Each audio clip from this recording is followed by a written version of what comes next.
Chich. So paspasan na ako kay naghulat na si Habibe sa baba, naggayo na pud to kaya asa na kung 1 hour daw ko mag-makeup lang, charot.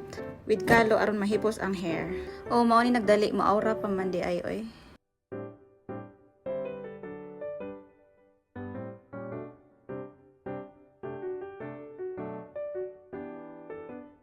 Bag ni Dora, towel para sa singot og tubig.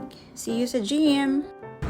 Dili nami guys sa Ultra Dynamic Fitness Gym. Ang kanindot lang is duol ra pud ni sa mo ginastayhan karon. If session lang mo guys, ilahang rates diri is 150 pesos.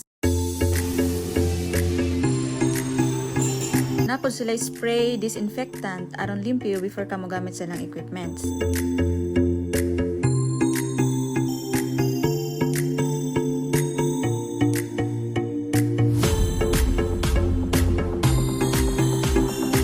That's all. Thanks for watching.